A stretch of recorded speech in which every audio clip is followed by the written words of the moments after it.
Hey guys, tonight we descend into the damp stone corridors of a world where your thoughts aren't just your own. They're battlegrounds for demons, divine punishment, and humours bubbling in your blood. Imagine the flicker of torchlight across a monastery wall, the hush of midnight prayers echoing in Latin, and the weight of a time when being unwell might mean being chained, exiled, or even revered. You probably won't survive this inquisition with your sanity intact. So, before you get comfortable, take a moment to like the video and subscribe, but only if you genuinely enjoy what I do here. Drop your current location and what time it is where you are. I love seeing where in the world we're dreaming tonight. Now, dim the lights, maybe turn on a fan for that soft background hum, and let's ease into tonight's journey together. You trudge through the mud-caked streets of a medieval village, the scent of dung and wood smoke clinging to your cloak. In this world, mental health isn't a concept. It's a whispered fear, a suspicion, a punishment. No one talks about your feelings. Instead, they watch your eyes, your gait, the way you cross yourself at Mass. Are you possessed, cursed, or simply too different? The soul and mind are not separate here. Your very thoughts are part of a divine tapestry, and any tear in the weave is terrifying. If you speak to yourself aloud, if you weep without cause, if you stare too long at nothing, people start to murmur.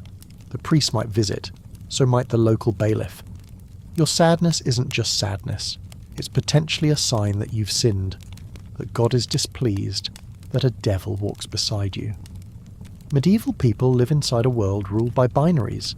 Heaven and hell, saints and demons, order and chaos. There's no mental illness as we understand it.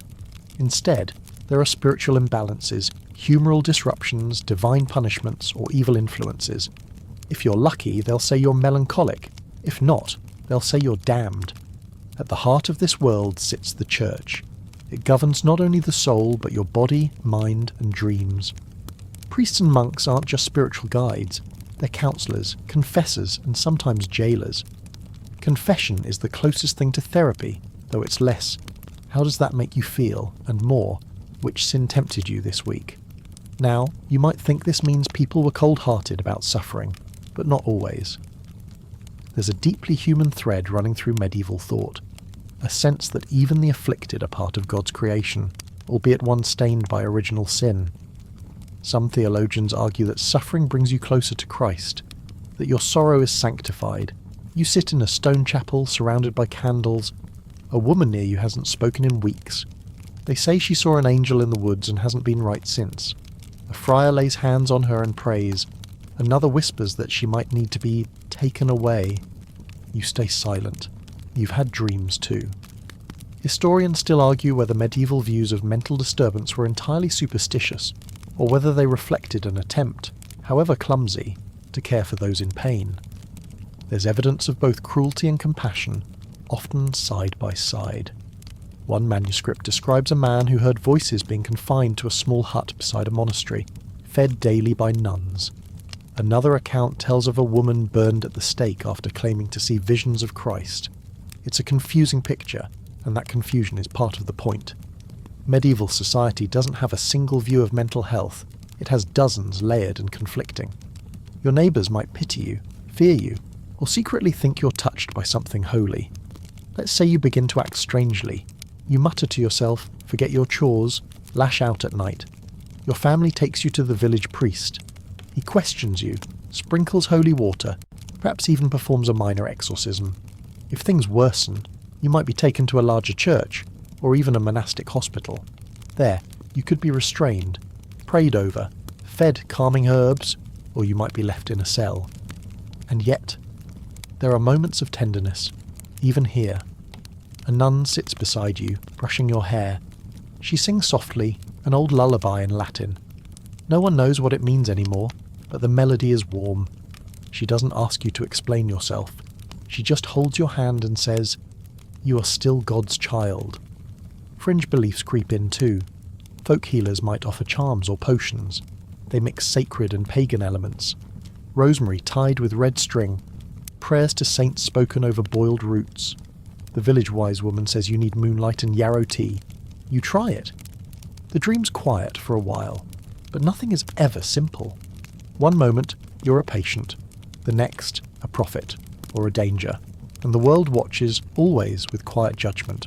You wake at dawn to the sound of bells. They toll not for mass, but for someone in the village who screamed through the night.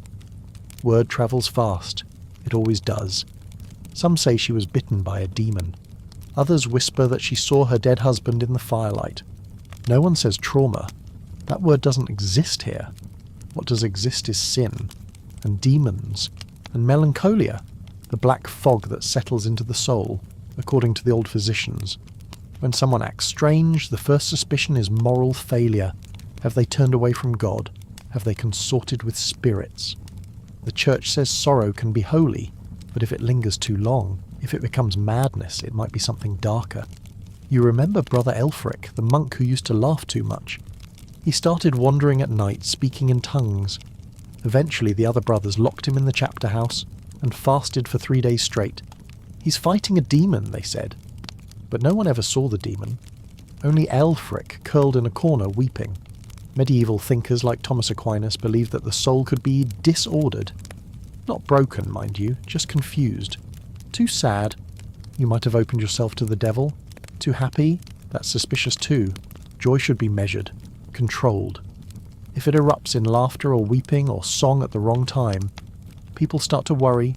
Historians still argue whether the Church's obsession with sin helped or harmed people struggling with their mental health. On one hand, it provided a framework. You weren't just broken, you were part of a cosmic drama. On the other, it meant that your symptoms could be treated as crimes. Demons were the usual suspects. If you hallucinated, they said you were possessed. If you dissociated, they said your soul had wandered. If you convulsed, shouted, or fainted, you were under the influence. Exorcisms weren't rare. They were the psychiatric interventions of the age. Some were quiet affairs, prayers and psalms, sprinkled water, fasting. Others turned violent. You sit in the back of a dark chapel. A girl your age is tied to a post. Her eyes are vacant, her lips cracked from prayer. A priest circles her, chanting. Each verse grows louder. You're not sure if he's driving something out or putting something in. And then there's melancholia. It sounds romantic now, but back then it was feared. The black bile of the humours was thought to collect in the spleen, leaking sadness into the body. Too much, and you'd grow cold, listless, mute. People spoke of sufferers as though they were fading ghosts, not mad, but slipping away. Oddly, melancholia carried a kind of prestige. Scholars, artists, even saints were said to suffer it. Some called it the disease of deep thinkers. A melancholy monk might be seen as wise, contemplative, even holy, but only if he kept it together. If he started crying in the refectory or stopped bathing, well, then he needed correction. Still, not all who struggled were feared. Some were pitied, some were ignored. Many simply endured in silence, their pain unnamed. There were no therapy sessions, no support groups. There was confession, prayer, isolation, and the occasional herbal draught, often more superstition than science. A quirky but telling detail. One 13th century herbal manual recommended rubbing goose fat behind the ears to banish the weeping mood. Another claimed dried owl hearts could drive away intrusive thoughts, provided they were swallowed during a full moon. The lines between religion, medicine, and magic were blurred, and no one seemed to mind. If it helped, it helped. Whether by God, gallbladder, or goose. There's something chilling about how personal pain became public theatre. A woman mourning too long might be summoned before the bishop. A man who shouted in his sleep might find himself in shackles by morning. Yet, amid the cruelty, there were also acts of quiet kindness. A neighbour bringing bread, a monk lighting an extra candle, a sister wrapping her shawl around your shaking shoulders. The world didn't understand mental health, but it did understand suffering. And sometimes, that was enough to offer a little mercy. Tonight, as you lie still, you imagine what it must have felt like to be that girl in the chapel. Not knowing what words mean, not knowing what's wrong, only that people are praying loudly around you and you can't move. But also imagine the flicker of a candle, a hand gently brushing your forehead, a hymn sung softly, just for you. A week has passed, and the village seems to have forgotten the girl in the chapel. But you haven't. Her vacant stare lingers behind your eyes. Even now, you think of her when the evening wind brushes your face. Hollow, cold, and oddly comforting. Mental anguish in the medieval world was often interpreted through the lens of punishment and divine justice.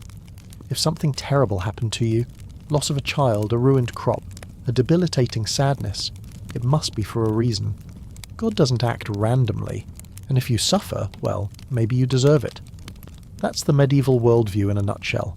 Suffering refines the soul, pain has purpose, and unexplainable grief, that's a test, or a warning. You shuffle past the village healer, an old woman who always smells faintly of rosemary and wood smoke.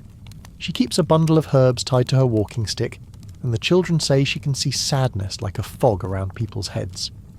You asked her once what to do when the fog settles on you. She only said, "Sleep, and keep your feet warm." The educated few clung to ancient texts, the wisdom of Galen and Hippocrates, passed down and misinterpreted over centuries. They believed in balance. The body held 4 humours: blood, phlegm, yellow bile, and black bile. If you wept too much, you had excess black bile. If you trembled, too much phlegm. The cure: bleeding, fasting, herbal tonics, leeching sometimes. There's a curious recipe recorded in a 14th century manuscript. To rid the mind of confusion and torment, take saffron, mint, and crushed pearls, mix with honey, and take before sunrise while facing east. Did it work? Maybe, or maybe just believing it might work was enough. Historians still argue whether medieval treatments were medical, magical, or symbolic. Probably all 3. There was no clear line between pharmacy and faith. If a priest laid hands on you while a healer fed you valerian root, who's to say which helped? In the manor house up the hill, the lord's wife has been troubled. That's the word the servants whisper. She won't leave her room. She cries during meals. She won't touch her embroidery. The priest says she's grieving her stillborn son, but that was 3 years ago. You sneak a glance through the kitchen window and catch a glimpse of her, pale, rigid, staring into nothing. No one calls it depression. There's no such word. They say she's touched by sorrow, and they keep her away from mirrors. Superstition says if a grieving woman sees her reflection for too long, her soul may not find its way back. It's not all gloom. There are outliers.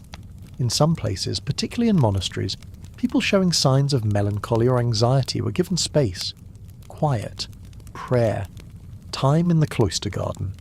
The monks might offer them balm or warm wine or let them nap beneath the fig trees.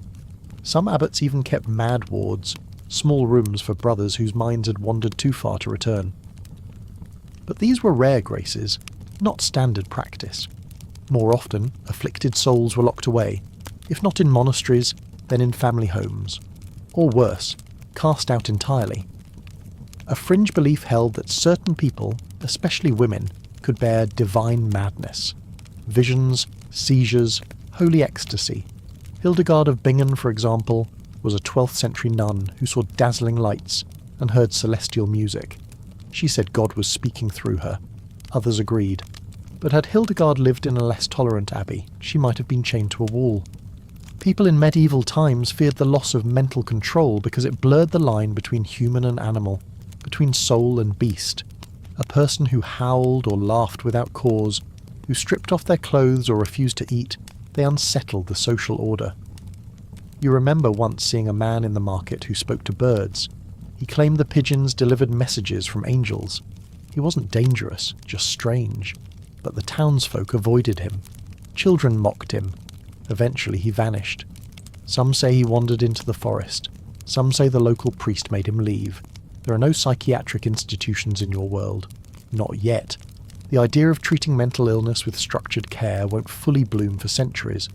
For now, the mentally ill live among you, or don't. Still, your world is not entirely without sympathy. In the margins of illuminated manuscripts, monks doodle little sad faces beside passages about grief. There's one where a tiny man kneels in a puddle of tears, a snail looking on. Maybe that was someone's quiet way of saying, "I see you." And maybe that's what keeps people going. Not the hope of a cure, but the moments of being seen. A loaf of bread left on a doorstep, a psalm hummed through a door, a hand on a shoulder, brief but warm. You curl beneath your thin blanket and listen to the night sounds. Dogs barking, wind creaking the shutters, someone sobbing 3 doors down. You don't know their story, but you know the sound. By morning the village stirs with the clatter of hooves and whispers of trade.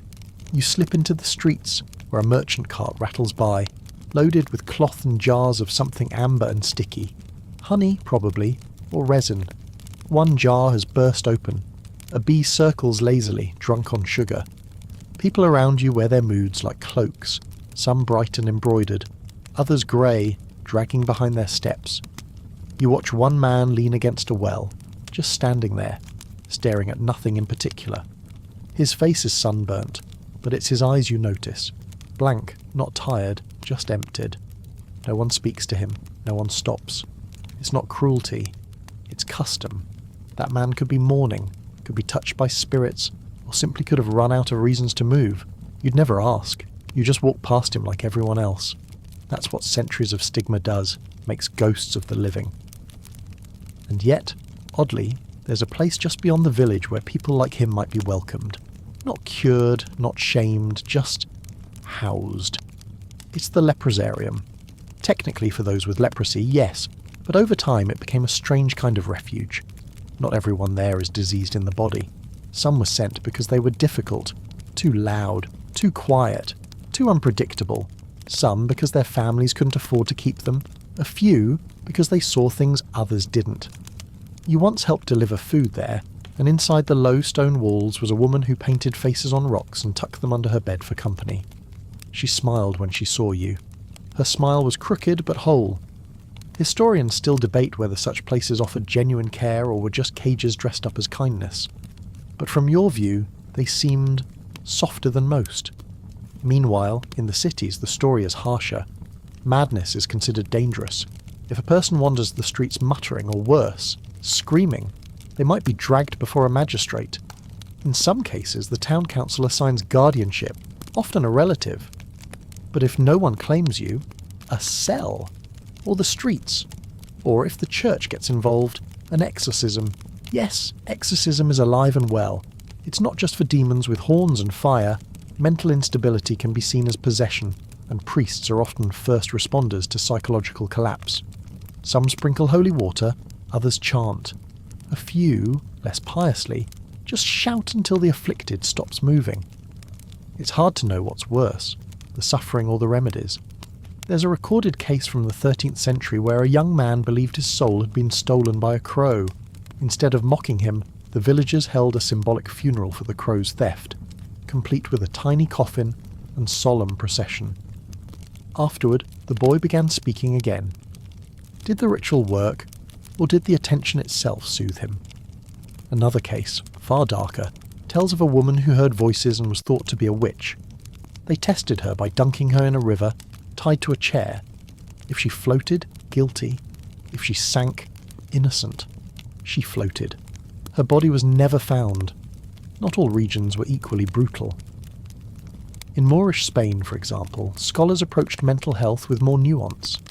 Islamic physicians studied the mind, categorized disorders, and even operated hospitals of the soul. These early asylums used music, baths, and gardens as therapy. Your part of the world, though? Not so lucky. Mental torment is more often seen as divine punishment than a biological condition. And you, peasant or apprentice or wandering observer, are not supposed to question the divine. But you do. Quietly. In thoughts you'd never say aloud.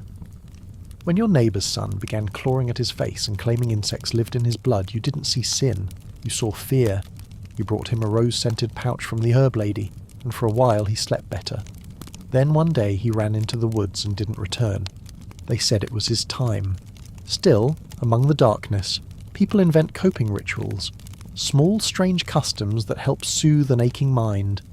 A boy who rubs his boots with garlic every night to ward off bad dreams. A mother who whispers blessings into her daughter's braid each morning. A monk who drinks only rainwater collected at dawn. No one calls it therapy, but it is. Even animals have roles to play. Cats are believed to absorb bad energy, though not everyone trusts them. In one monastery, a cat named Thomas was assigned to sleep beside a monk prone to shouting in his sleep. When the cat curled up beside him, the monk grew silent. Coincidence? Maybe. Still, Thomas was promoted to Keeper of Peace. The village bell rings. Midday. You pass the chapel again and see a new figure inside. A pilgrim maybe, praying or resting. You don't interrupt. Their posture tells you enough. Shoulders drawn in, arms wrapped tightly, as if holding themselves together. You recognise that shape. It's the shape of everyone who has ever felt like their mind was cracking along lines no one else can see. You head home, slower now. The wind carries the faint smell of lavender from someone's window box. Somewhere a lute plucks a lullaby. Somewhere else someone weeps into their apron. And all of it, every breath, every tremble, every whisper of pain, is part of your world. The silent epidemic no one names. By nightfall, the sky bruises purple, and you lie awake on your straw mattress, listening to the damp creak of the wood beams above.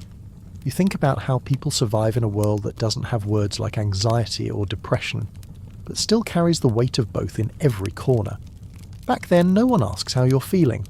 They ask whether your crops have survived, whether your cow's calved, whether the Lord's collector is visited. But inside you carry a silent ledger, one no priest or merchant will read. And when that ledger grows heavy, when thoughts loop like cursed rosaries, you do what others do. You hide it, or you call it something else. Maybe you say it's melancholia. That word's popular with the upper classes. Wealthy people get to have melancholia. They even write poems about it. You've heard whispers of noblemen who stay in bed for days, staring at painted ceilings and sighing deeply. Their doctors prescribe music, wine, or a change of scenery. You don't have those luxuries. If you stay in bed too long, someone knocks on your door. If you keep sighing, they suggest prayer or work, preferably both. There's an unspoken rule in your village. Sadness is allowed, but only in brief socially acceptable bursts. Anything longer is considered selfish, or suspicious. Still, you've seen glimpses of kindness, like the baker's daughter who keeps a feather in her apron pocket and pets it when she's nervous. No one mocks her anymore. They used to. But after she saved a child from drowning last spring, they stopped. She's still strange, yes, but now she's useful. That makes all the difference. Or the beekeeper, who talks to his hives like they're old friends. He once told you bees understand loneliness better than people. You nodded, unsure whether it was wisdom or madness. Probably both. Historians still argue whether medieval society was more compassionate than we think, or just better at hiding its cruelty in rituals and roles. One thing's clear. Mental suffering wasn't invisible, but it wasn't understood either. Sometimes people blamed the stars. Astrology wasn't a party trick. It was a guiding science. If you were born under Saturn's influence, you might be fated to sorrow. If Mars dominated your chart, anger would be your burden. It gave people a script, at least, a reason why they felt as they did. It wasn't your fault. It was the heavens. And then there were saints. Oh, the saints. Patron protectors of every possible malady, including the invisible ones. You remember hearing about St. Dymphna, an Irish princess who fled her mad father and became a symbol for mental healing. In some towns, people built shrines to her, placing scraps of cloth or names of loved ones at her feet, hoping for peace. Whether they found it, who knows? But the ritual mattered. The act of naming the pain, even in secret, gave it shape.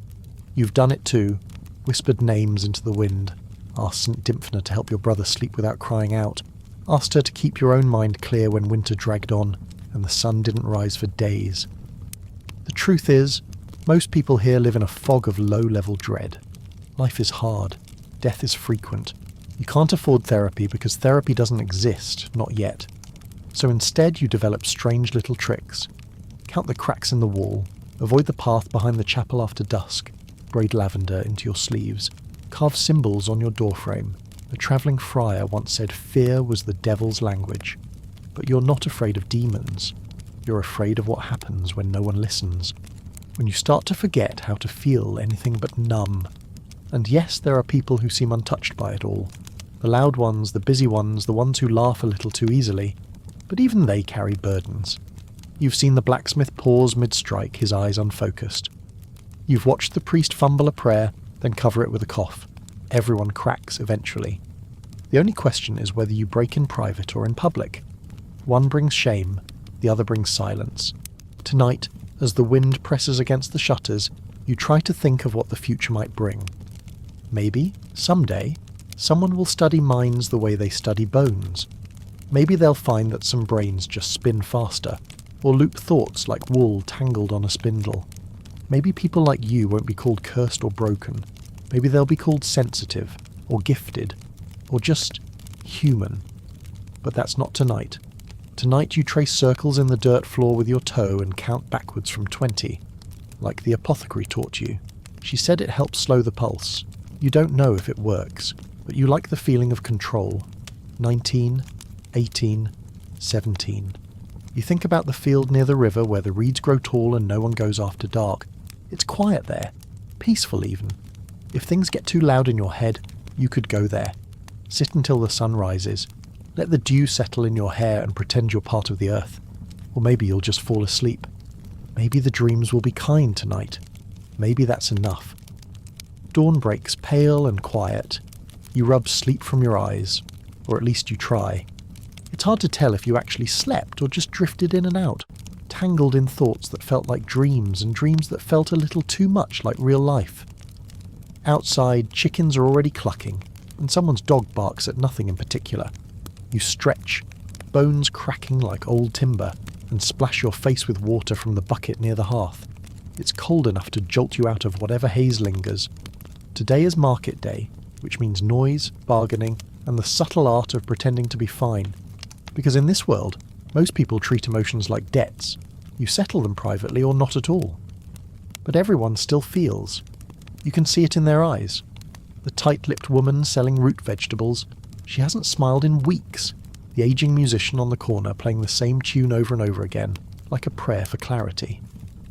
And then there's the man near the fountain. You don't know his name, but everyone calls him the Shuffler. He walks in slow, erratic lines, muttering to himself and staring at things no one else can see. Kids laugh at him.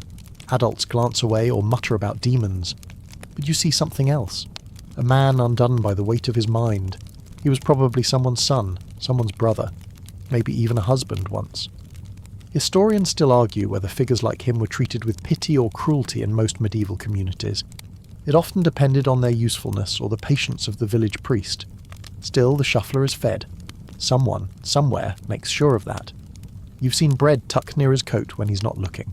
Quiet charity, offered without ceremony. It's not perfect, but it's something. Mental suffering in the Middle Ages didn't come with diagnosis codes. There were no acronyms, no therapy sessions with soft couches and gentle nods. Instead, people turned to what they had. Ritual, community, superstition, and sometimes sheer willpower. You hear someone once tried to bleed the Shuffler, to let out the bad humours from his body, thinking the madness lived in his blood. It didn't help. It never helps. But they keep doing it, because when you don't understand something, you fall back on tradition, even when tradition hurts. And yet, sometimes, there is grace. The nuns at the nearby priory, for instance, offer a kind of sanctuary. They let certain people stay within their walls, those who've been deemed troubled or afflicted. It's part prayer, part medical experiment. Lavender baths, quiet chanting, candlelit corridors that smell of rosemary and beeswax. You've spoken to Sister Elfrida before, an older nun with kind eyes and a tendency to overshare. She once told you they don't fully understand why some people suffer more than others, but they try to help by offering rhythm, routine. The human mind, she says, craves predictability. She also confessed in a whisper that one of the younger nuns has been struggling herself, refusing meals, speaking in riddles, sometimes laughing during funerals. The other sisters pray for her, but they don't send her away. Not yet. Maybe they're afraid of what that would mean. In medieval society, religious institutions often walk the line between healing and harming. On one hand, they offered refuge and care. On the other, they might interpret mental illness as spiritual failure, a test, a punishment, or worse, possession. It's a dangerous label, possessed. Once it's uttered, it's hard to take back. People fear what they don't understand. They act out of panic or zeal. You've heard stories of people chained in basements, doused with holy water, or left in the woods overnight to let the spirits flee. But here's the twist. Some people faked possession. It sounds absurd, but it's true. A woman might start convulsing or speaking in tongues not because she's sick, but because it's the only way to escape a miserable marriage, or to avoid an execution, Historians still argue whether these performances were conscious acts of rebellion or unconscious expressions of trauma. Either way, they tell us something important. People found ways to be heard, even if it meant playing into fear. Back at the market, you trade a few eggs for a hunk of stale cheese, and overhear two men arguing about a new preacher in a nearby town. Apparently, he believes sadness is a form of spiritual insight, that those who feel deeply are closer to God.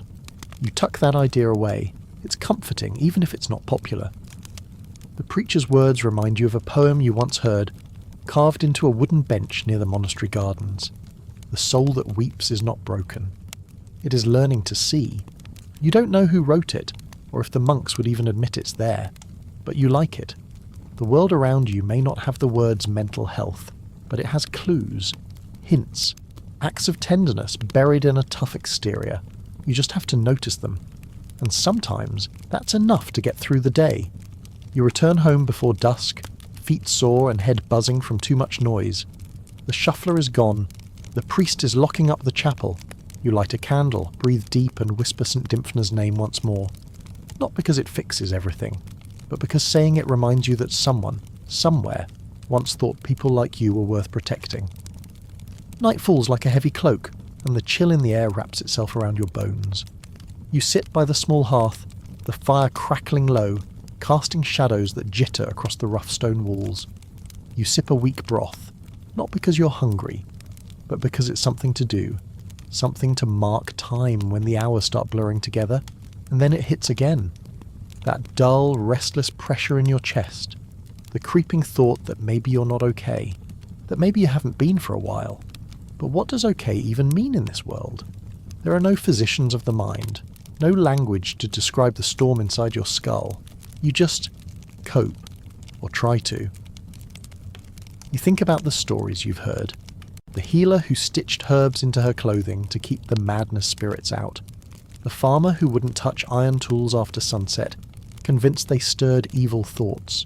The knight who left battle because he heard screams even when there were none. They said he had ghost ears. Modern historians might call it trauma, PTSD. But back then, there were only rumours, myths, and maybe a sympathetic priest. The knight became a hermit, living by the river and painting strange symbols on his tent. Some said he'd lost God's favour. Others said he saw things the rest of them couldn't. Sometimes people like him were considered prophets. Sometimes heretics. It was a thin, dangerous line, especially if you were poor. Wealth could shield you a little. A noblewoman who wept too much might be sent to a convent. A servant, though, she'd be dismissed, or worse. You remember one boy in your village? Quiet, pale, never quite right. He'd disappear for hours, then return covered in mud, eyes wild. One day, he just didn't come back. His mother claimed he'd gone to live with the hill spirits, and no one questioned it. They left food at the wood's edge for months. Maybe they still do. Historians still argue whether these beliefs were delusion, or a kind of communal coping mechanism. Maybe calling something a spirit was easier than admitting your child was suffering and you didn't know how to help. You glance at the small wooden cross above your doorway. The priest told you once that God watches over the broken-hearted. He didn't say what happens when your heart breaks again and again until it feels like dust. But not all religious thought was fire and brimstone. Some mystics believed sorrow could elevate the soul. That deep pain unlocked a closer relationship with the divine. Julian of Norwich wrote about a darkness that teaches, an ache that reveals truths not seen in daylight. You find some comfort in that. Maybe your sadness isn't a flaw, maybe it's a teacher. There's a growing movement, quiet but present, within certain monastic orders to care for the troubled as part of their vows. Hospitality extended not just to travellers and the sick, but to the mentally weary. A guest house in one abbey is said to have been converted entirely for this purpose. Clean straw beds, a rotating menu of soothing prayers, and soft-spoken brothers trained not in medicine, but in presence. They call it stillness service. You don't ask questions, you don't offer solutions, you simply sit with the person until the tide inside them recedes. No judgments, no rituals, just stillness. The idea never caught on widely, of course. Too gentle, too slow, but the fact that it existed at all means something. You light another candle. The shadows retreat slightly. You trace the edge of your bowl with your thumb over and over, grounding yourself in the sensation. Someone once told you repetition quiets the noise. That person is gone now, but the habit remains. Outside a storm stirs, soft wind at first, then the faint metallic smell of rain. You draw your cloak tighter, not out of cold, but instinct. In the morning, people will carry on. The baker will shout prices, the blacksmith will curse his fire, and the man who talks to birds will continue drawing circles in the dirt. Life doesn't pause for unravelling minds, but in the quiet, in the hours between dusk and dawn, you're allowed to feel the full weight of your thoughts. There's no one to perform for, no one to fear, just you, your breath, the fire, and maybe a saint's name whispered toward the ceiling. You don't expect healing overnight. You're not foolish. But you've come to believe that survival, in this world, is its own kind of miracle. The wind moans through the cracks in the window. You imagine it speaking, not in words, but in a hush that says, "I see you." You close your eyes, and for a few moments, everything is still. You dream of fields without fences and skies without ceilings. In this dream world, the people who mutter to themselves are poets, not threats. No one shouts, "possessed," if you cry in public. You wake slowly, unwilling to let go of the softness. But the rooster has other plans. It crows, loud and final, dragging you back into the cold. Still, that dream lingers, and as you pull on your tunic and scrape the ashes from the hearth, you wonder, could the dream ever be real? The truth is, your world is not built for emotional nuance. There is no room for mood swings, no patience for silence that stretches too long. Yet within the harshness, little rituals bloom like weeds through stone. Take the candle circles, a superstition among certain shepherding families. If your thoughts grow too fast to follow, you light 7 candles in a circle and sit in the middle staring at your feet. They say the flame's rhythm steadies your heart. You tried it once.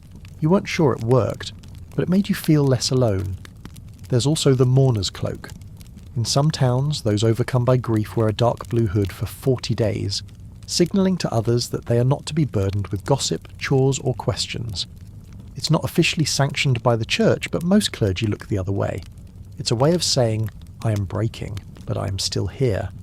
You pass a traveller on the road wearing one of those cloaks now, faded but unmistakable. You nod. He doesn't speak. But there's understanding in that silence. Mental health in your time isn't diagnosed. It's absorbed into ritual, into myth, into routine. Still, the burden falls hardest on women. A woman who grows too withdrawn is labelled melancholic. A woman who grows too outspoken is labelled hysteric. Or worse, a witch. You remember a girl from a nearby village who sang to herself in the fields. The boys followed her, mocking. One day, she screamed back, and suddenly she was accused of cursing the livestock. They tested her with a needle, poking her skin for the devil's mark. She flinched, of course. They called that proof. Her fate was sealed. Her screams still echo in the town's memory, even if no one speaks of it anymore. Historians still argue whether such accusations were purely about superstition, or if they served as tools of control. Maybe both. Either way, women bore the brunt of fear-fueled medicine, but for every cruel tale there is a quieter one, like the herbalist who cared for a boy that hadn't spoken in years. She didn't force him to speak, just gave him tasks, arranging dried leaves, counting stones. Eventually he started humming. That was enough. Or the nun who secretly taught a trembling girl how to paint on scraps of parchment using berries and ash. The girl never said what haunted her, but in those smeared, lovely shapes she left her truth behind. In the cities some progress brews in the shadows. Early translations of Arabic medical texts find their way into Latin. Scholars begin to speak of the mind, not just as a vessel for sin, but as an organ. Subject to imbalance, yes, but also to healing. It's not mainstream yet. Most people still trust their priests before their physicians. But seeds have been planted. One Parisian text dares to suggest that some madness stems not from demons, but from an overwarming of the heart, or else a sudden freezing of the blood. Poetic nonsense, maybe, but closer to reason than possession. You wonder if, centuries from now, people will laugh at how your world treated its dreamers, its weepers, its wanderers. Or maybe they'll understand that this is simply what happens when pain outpaces language. It's almost midday now. You sit near the old well listening to the bucket creak as someone hauls water. A child walks by holding a daisy chain, muttering to herself. No one stops her. Maybe they're finally learning, or maybe not. There's a man shouting near the chapel. His face is red.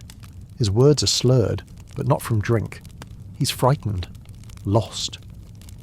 The priest tries to calm him, but the crowd watches with suspicion. A few whisper, "Madness." Someone says, "Dangerous." You feel your own heart start to race. You've seen how this story can end. But then, something unexpected. A cloaked figure steps forward. It's the pilgrim you saw earlier, the one praying silently a few days ago. They approach the man, not with words, but with open arms.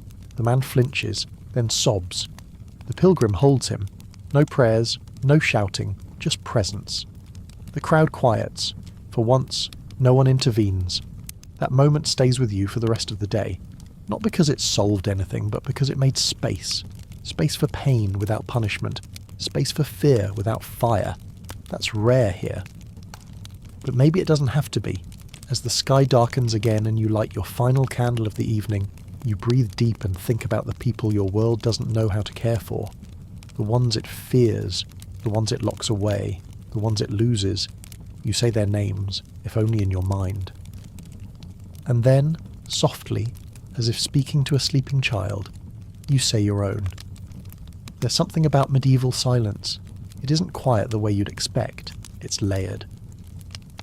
Beneath the hush of the night, you hear every creak of timber, every mouse beneath the floor, every breeze that stirs the thatch above your head. You hear your own heartbeat too, especially on nights like this, when your thoughts spin tight circles and sleep refuses to catch you. You try to remember something simple, a story, a lullaby, a bit of scripture, anything to chase the thoughts away. But instead your mind drifts to that one neighbour again, the one who vanished last winter after claiming he could hear the Virgin Mary's footsteps across the snow. People whispered that he was called, others said he just walked into the river. No one really knows what happened, but you still look for footprints on the shore every time you pass it. Medieval explanations for mental suffering were rarely uniform. For some, divine visitation was a holy gift. For others, it was a reason to lock your door and hide your children. You lived in a paradox where visions might earn sainthood, or sentencing depending on who was watching and how loud the visions became. It was safest to keep your inner world private. Still, not everyone could. In certain monasteries, records survive of monks writing about their own mental anguish in their private journals, anguish they dared not speak aloud. One described the howling shadow that visited nightly and made him forget the words to his prayers. Another spoke of a stillness so complete I feared I'd cease to exist. These men weren't punished, but neither were they helped. Their sufferings were simply copied into the next scroll, filed with their confessions of gluttony or impure thoughts. Historians still debate whether these entries reflect depression as we understand it, or something more spiritual, shaped by the belief systems of the time. Either way, you feel a strange kinship with those monks. Across centuries you share that same sense of spinning in place. You sit by your window now, watching a distant lantern bob through the darkness. Probably the night watchman, or maybe a traveller arriving late.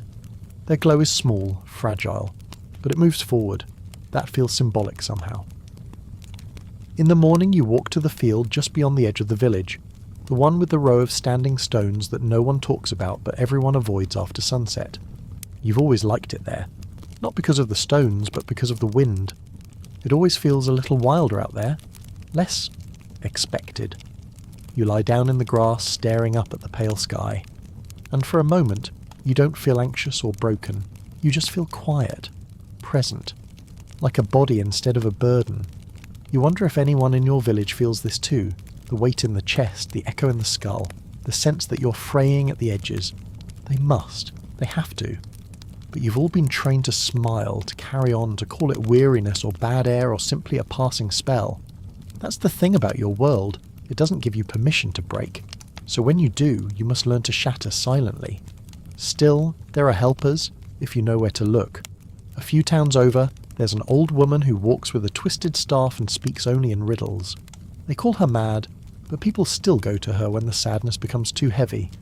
She gives them charms, braided twine, bits of moss, odd-shaped bones, and tells them where to bury it to untrap their thoughts. Is it real? Who knows? But many return lighter than they came. One story claims she cured a child who refused to speak after her brother died. Not with herbs or prayer, but with silence. She simply sat beside her for a week, humming old lullabies and plucking the petals off dried thistles. On the 7th day the child laughed. No one knew why, but they called it a miracle. And perhaps it was. The church keeps records of miraculous healings, but most involve relics, saints, or rituals, not humming old songs in fields of thistle. But that's the thing, they only write down the official stories. The quiet ones, the strange ones, the healing that happens between cracks, that's passed down in whispers. You've come to trust those whispers more than most sermons. Back at home, the fire is out. You relight it slowly, enjoying the small rebellion of staying up too late. You hum the same tune the old woman is rumoured to sing, a song no one remembers the origin of. Just 6 notes, looped endlessly, soft like breath on a window pane. The flicker of flame catches a face in the corner, not a ghost, just your reflection in a polished bowl. But for a moment, you didn't recognise it. That's the hardest part about living with unseen pain. It reshapes you in ways no one else notices, but you do. And sometimes, noticing is the first step towards something better. You wake before the sun, not out of duty, but because your thoughts got there first. They do that sometimes, show up uninvited, like guests who don't know when to leave.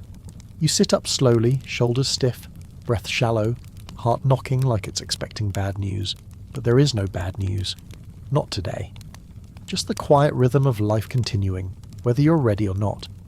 Your world doesn't have wellness routines or self-help scrolls. No one tells you to meditate or journal, but people find their own ways to cope. You've watched the old widow on the hill sweep her doorway for exactly 27 minutes every morning. Not because the steps are dirty, but because it makes the world feel orderly. She says the house doesn't creak as much when she does. That's the secret, isn't it? The rituals that keep you afloat look like nothing to anyone else. Boiling tea for too long, counting fence posts, singing softly under your breath when you're alone. These are the little lifelines, the quiet ways medieval people survived invisible storms. You tie your boots slowly and glance at the linen pouch you keep under your bed. Inside, dried thyme, a chipped button, a carved wooden circle, all gifts from people you never properly thanked. You're not sure why you keep them, but touching them calms you. Today, you've been asked to help the miller carry sacks of barley to the monastery. It's not hard work, just repetitive. And there's something soothing about repetition, about muscle doing what the mind can't. You walk the dirt path past the orchard, feeling the crunch of dry leaves underfoot. It's early autumn now, the season when the air starts to bite but hasn't drawn blood yet. You pull your hood tighter, more for comfort than warmth. At the monastery gate, a young novice opens the door. He can't be more than 16, eyes sunken, fingers twitching. You recognise the signs. He's not sleeping, not eating much either. You hand him the sack of barley. He barely notices, just murmurs a prayer and disappears into the gloom. You wonder how many monks live with similar shadows. The life of silent devotion sounds peaceful from a distance, but inside those stone walls, isolation can ferment into something darker. The mind loops when left unchecked.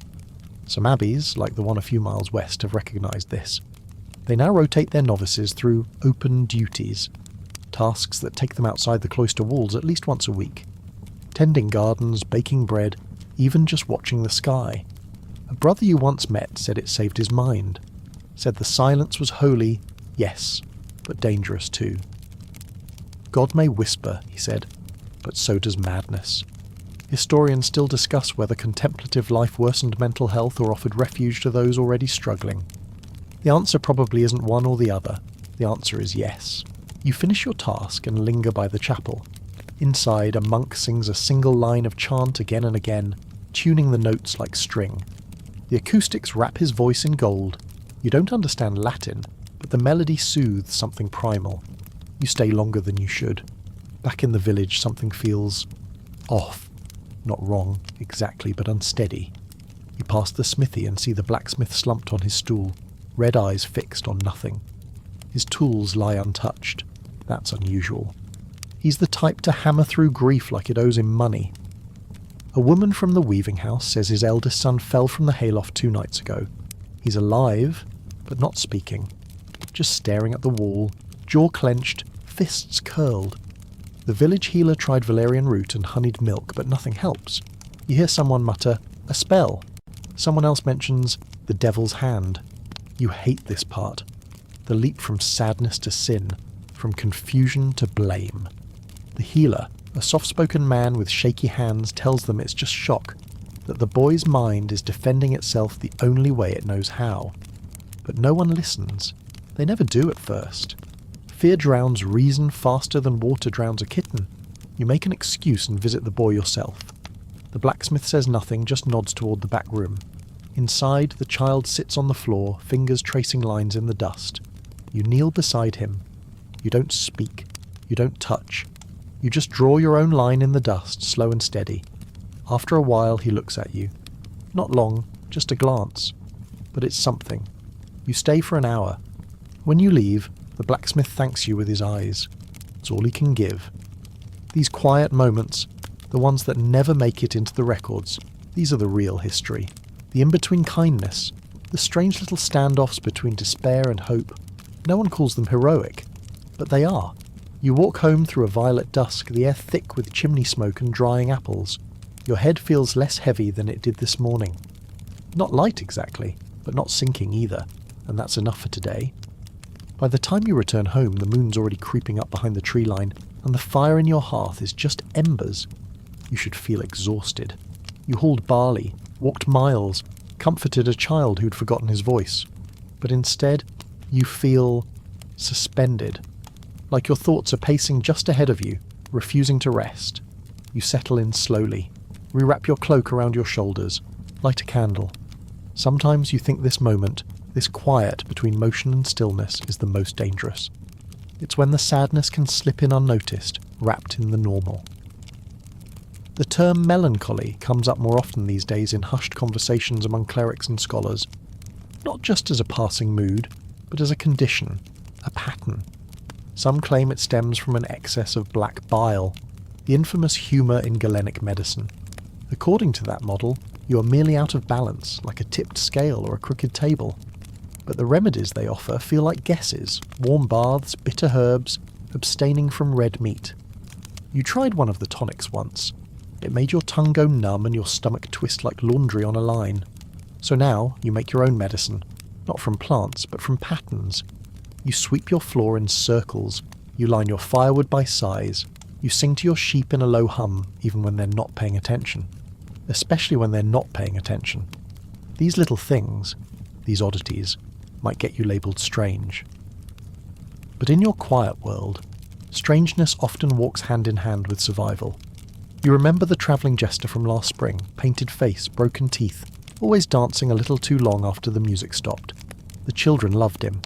The elders kept their distance. But one evening, when the square had emptied, you saw him just sit, utterly still, staring at the dirt beneath his fingernails for nearly an hour. You brought him bread. He didn't look up, just said, "It gets loud, doesn't it?" You nodded. He finally smiled and whispered, "Then we dance louder." Historians still question whether jesters were fools, geniuses, or something in between. But in moments like that, you saw truth under grease paint. Your village, like most, doesn't keep written records of mental anguish. They don't carve suffering into stone or stitch sadness into banners. But they do have stories. There's the tale of the woman who wandered the woods and came back touched, only able to speak in rhyme. She's said to have foretold storms and births and the death of the miller's dog, though to be fair, that dog was very old. They feared her, yes, but they also fed her, kept her, warm. No one speaks openly about it, but deep down, everyone knew she wasn't mad. She just lived in a world slightly tilted. You've come to believe there are many such people in your time. Not broken, just misaligned with what the world demands of them. Some become visionaries, others fade away, a few rarely become both. At a small chapel in the north, a young woman named Seraphina began weeping during a mass and didn't stop for 9 days. They brought physicians, priests. At one point they considered exorcism, but a visiting bishop instead chose to simply sit with her. Day after day, no prayers, no chants, just presence. On the 10th day, she stood and walked into the garden silent but calm. She never spoke of it. She didn't need to. She became the abbey's herbalist, and her touch was said to calm even the angriest child.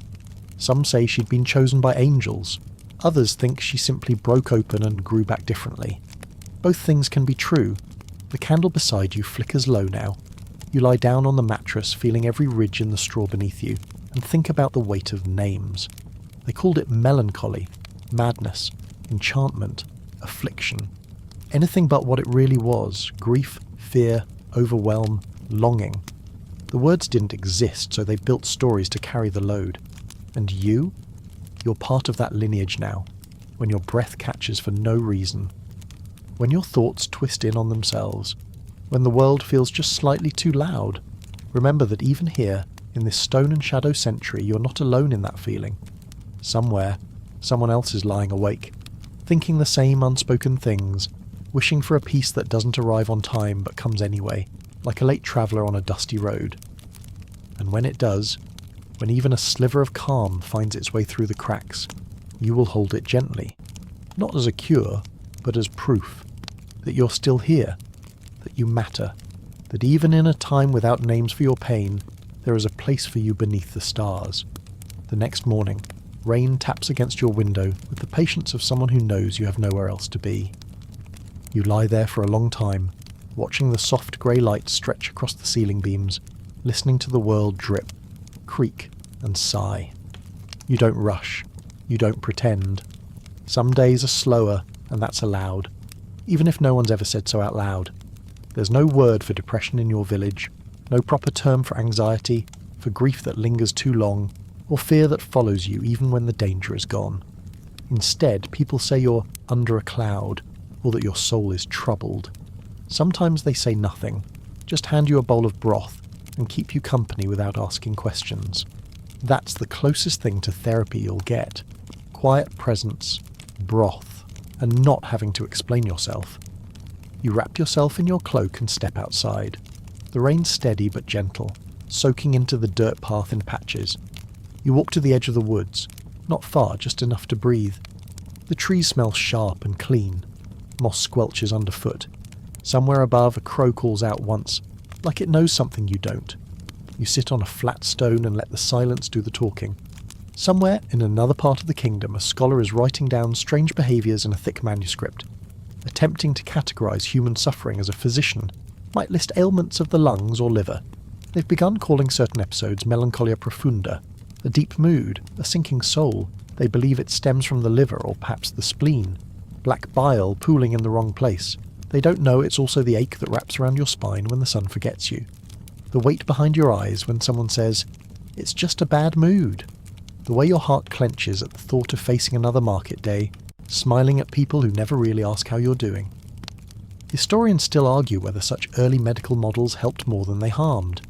But for all their mistakes, those scholars were trying to prove one essential thing: that suffering is real, that it isn't laziness or weakness, that it has a shape, a texture, a cause, even if they got the shape wrong, even if they still thought prayers alone could cure it. Back in your village, a girl walks by with a cloth over her head, not for rain, but to keep the voices away.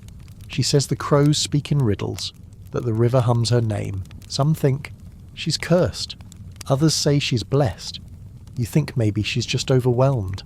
And that's okay too. There are others like her. Quiet men who flinch at sudden sound. Children who rock in corners. Grandmothers who go days without speaking, then suddenly remember every recipe they've ever known. You see them all. And you remember them. Because if no one else writes their names down, you will.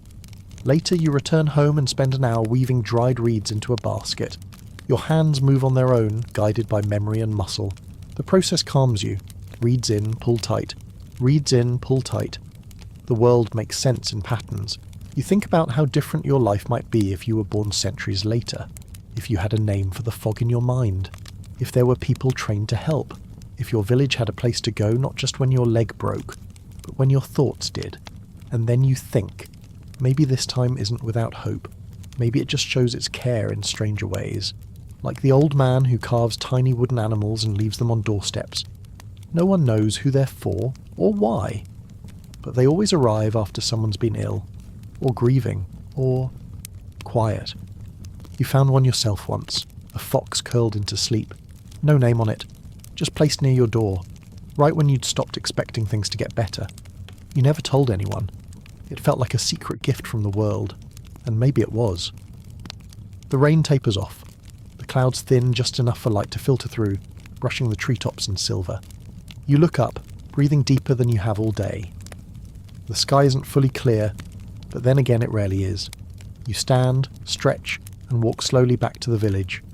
The road is muddy, the wind is damp, your thoughts are still a little heavy, but your feet move. That's the part that matters. In a world where suffering is cloaked in shame or mistaken for sin, simply moving forward is a quiet revolution. One step, then another, then another. By twilight the sky folds into lavender and charcoal, and the village hums with the soft end-of-day rituals, pots clanging, sheep lowing, someone hammering shut a warped shutter. You sit on your stool, knees drawn up to your chest, and let the day's weight sink in. Not to escape it, but to study its shape. Some call this the soul settling, others just call it tired. You think of a boy named Elias who lived in your village a few years ago, always cheerful, quick with a joke, always whistling some ridiculous melody. People liked him. That's how they missed the signs. When the whistling stopped, they said he'd finally matured. When he started sleeping through the morning, they called him lazy. When he disappeared for 2 days and returned muddy and shaking, they assumed he'd gotten drunk. Only one person, an elderly weaver named Alice, saw the truth. She gave him a place to rest and didn't ask what happened. They say Elias wove baskets with her for months after, slowly coming back to himself. When Alice passed, Elias was the one who sang at her burial. There's no gravestone, just a row of reeds near the river, planted by Elias's hand. Not all healing looks like medicine. Historians still argue whether medieval village communities were more tolerant than we think, whether mutual suffering softened judgment, or if superstition hardened it. Maybe both. Some say mental illness was only tolerated when it came from battle-scarred men. Others point to evidence that even the touched were folded into village life, as long as they weren't disruptive. But that's the tightrope, isn't it? You're allowed to be strange, but only quietly. You can be different, but not inconvenient. Still, there are loopholes. You know of a convent far north where women too anxious or too spirit-touched to marry were taken in, not out of pity but purpose. They became keepers of the candle chapel, where prayers were whispered into flickering flames and the sick left written pleas tucked under stones. These women weren't scholars or nuns, they were quiet watchers, grievers, dreamers. They understood pain without needing explanations.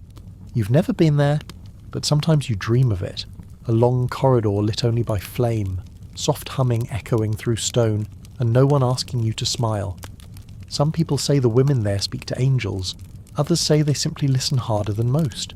You think maybe that's the same thing. Your stomach growls. You remember you haven't eaten. You tear a piece of bread from the round loaf on your table, chew slowly. Every bite feels like a reminder. You're still here. That thought used to feel heavy. Now it feels quieter. Like a song you don't know the words to, but hum anyway. Outside, a dog barks once, then falls silent. A crow hops along the fence post watching you. They always watch, don't they? Birds, stray cats, even the trees if you look long enough. You grab your cloak and step outside. There's something holy about a village at dusk. Not religious holy, just sacred, ordinary and tender and untouched. Smoke curling upward, children murmuring stories under breath, old couples closing shutters in rhythm. You walk the path past the well and think of that old tale, of the man who dropped a coin into the water and whispered his sadness into the dark, and the well whispered something back. No one knows what it said, only that he wept for the first time in 20 years. You believe stories like that, not because they're true, but because they explain what truth feels like. Because sometimes a good story is medicine, even if it's just a bridge to make it through the night. At the edge of the village you see candles lit in the chapel windows. Not many, just enough to glow like fireflies. You go inside, it's empty. You sit in the back pew just breathing. You don't pray, you don't need to. The silence is enough. Above the altar hangs a crude wooden carving of a saint holding a cracked bowl. Not a sword, not a book, just a bowl, offering, receiving, holding. You stare at it for a long time, and then, almost without thinking, you whisper, "Help me stay soft." The wind creaks through the doorframe. You're not sure if that's an answer, but it feels like one. You leave slowly. You take the long way home. You count your steps. You match them to your breath.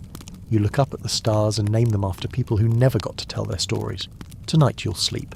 Maybe not well, maybe not long, but you'll rest. And tomorrow you'll begin again. Morning sunlight filters through the cracks in your shutters like golden threads, stretching across the wooden floor and warming your ankles before you even rise. You open your eyes slowly, and for a moment you don't feel like a ghost inside your own bones. There's a strange lightness to today. Not joy, exactly, but something adjacent, something bearable. You sit up, stretch, breathe deep. It smells like rye porridge and chimney soot, like damp earth and the faint tang of wool. The quiet ordinariness of it all settles around you like a blanket. Outside, the village stirs. A cart rattles over stones. A rooster coughs out a lazy crow. Someone laughs, but softly, like they're not quite ready to be loud yet. You leave your house and start walking.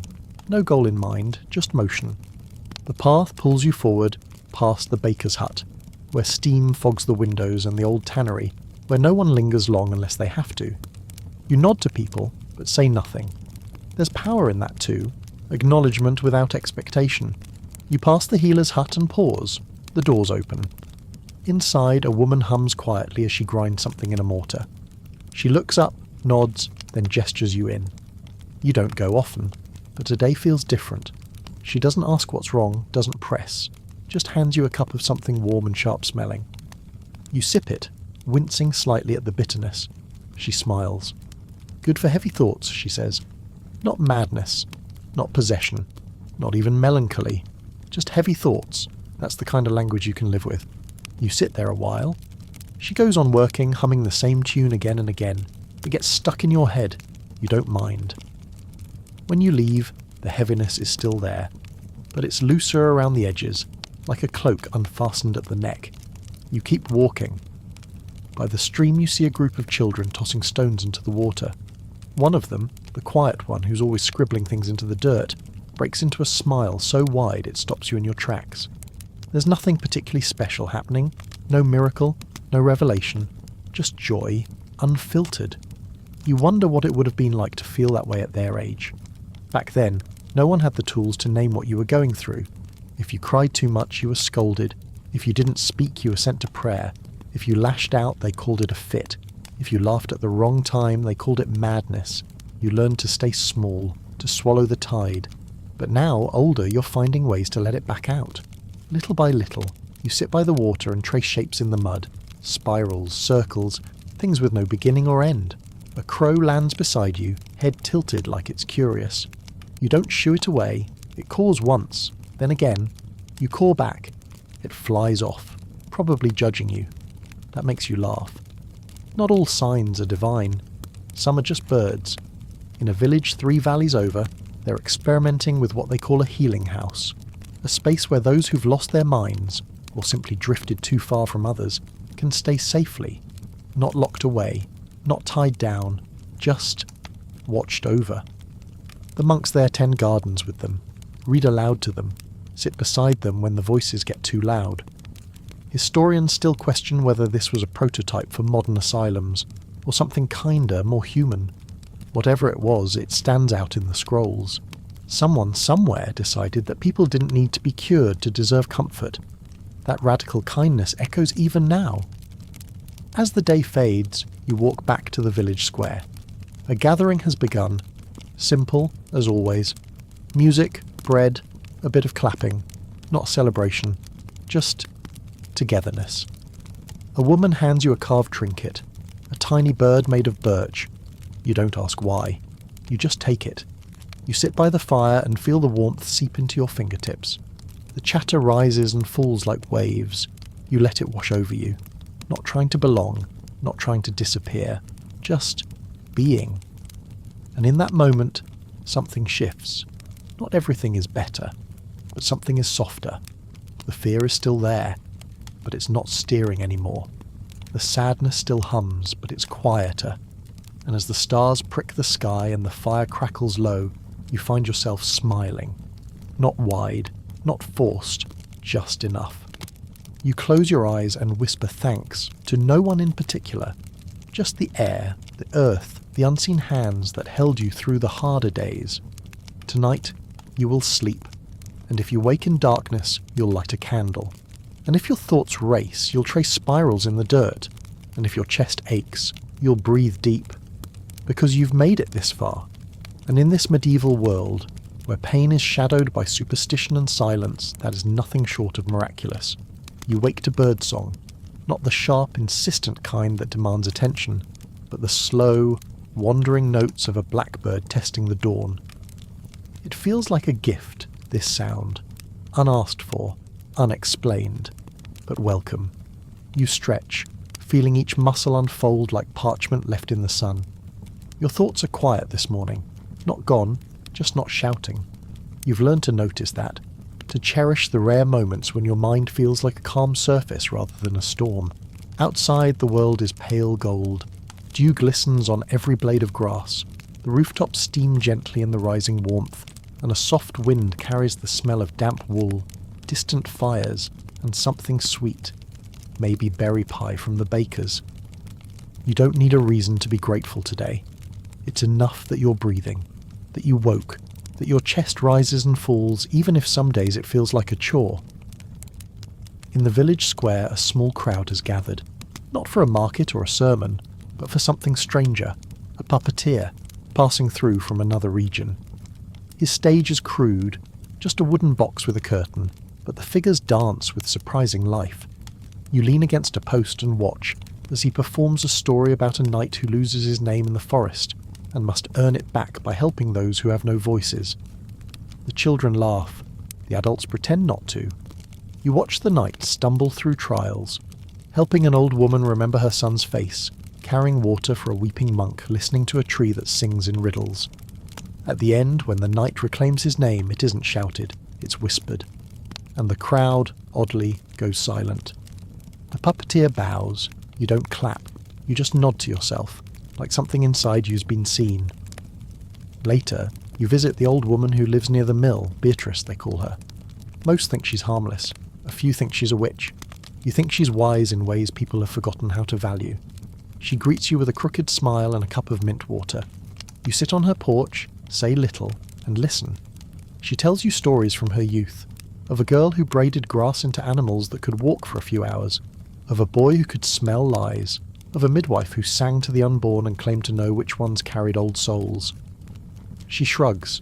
Might all be nonsense, she says, but stories make the shadows less lonely. You nod. That's enough. Historians still wonder how much folklore masked real mental distress, how many possessed or blessed individuals were simply overwhelmed, how many warnings were ignored, how many kindnesses went unrecorded. You think it doesn't matter whether the stories are real. What matters is that they gave people something to hold. And right now, you're holding them too. You walk home slowly, weaving between puddles and letting the breeze tug at your cloak. A boy runs past, chasing a hoop. A dog barks from a rooftop. Someone sings while chopping herbs. You don't feel whole, but you do feel real. And in your time, that's a quiet triumph. That night you light 3 candles instead of 1, not for any reason, just because the flicker reminds you of breath, of presence, of keeping watch. Even when no one sees, you lie on your straw mattress and let your body sink into stillness. You think about how many people came before you, who felt what you feel, and never had words for it. You honour them with rest. You honour them with survival. And somewhere, in the spaces between heartbeat and hush, you think maybe they're proud of you. Maybe in their own silent way they're lighting candles too.